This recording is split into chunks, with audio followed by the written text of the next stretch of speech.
Martine Aubry ne sera donc finalement pas candidate à l'élection présidentielle en mai 2012. Le maire de Lille s'est incliné au second tour des primaires socialistes face à François Hollande.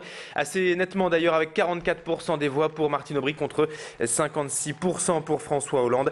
Notre reporter Clément Carion a passé la soirée hier à la Fédération Nord du Parti Socialiste pour suivre ces résultats. Martine Aubry qui est donc arrivée largement en tête de ce vote à Lille et dans la région. Vous imaginez donc la déception hier pour ses sympathisants. Même si aussitôt les résultats annoncés, tous ont appelé au rassemblement derrière François Hollande.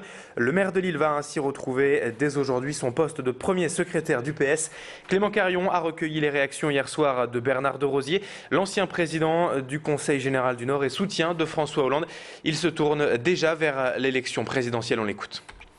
D'abord un formidable succès de ces primaires citoyennes puisqu'il y a eu encore plus de votants que dimanche dernier. Ça montre que le Parti socialiste avait véritablement ouvert un espace de liberté et de démocratie pour nos concitoyens.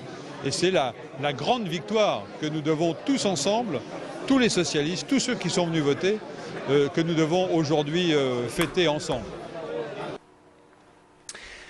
Et donc, outre bien sûr le choix de François Hollande pour cette élection présidentielle côté socialiste, l'un des enseignements majeurs de ces primaires, ça restera donc le succès populaire avec plus de 3 millions de votants ce dimanche au second tour, soit un total de près de 5,5 millions de votants au total.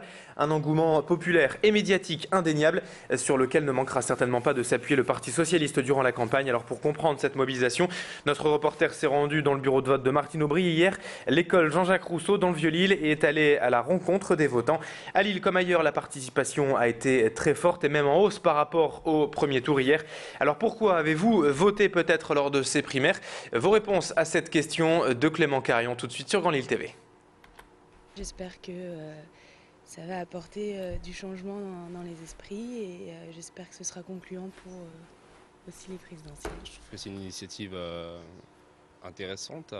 Après, c'est nécessaire parce que la gauche n'a pas de leader naturel depuis que Dominique a fait quelques bêtises. C'est bien organisé, les gens sont conviviaux, ils donnent de leur temps. À mon sens, il ne peut pas y avoir de fraude. C'est une innovation qui devenait nécessaire afin de ne pas avoir des candidats désignés d'autorité par les partis.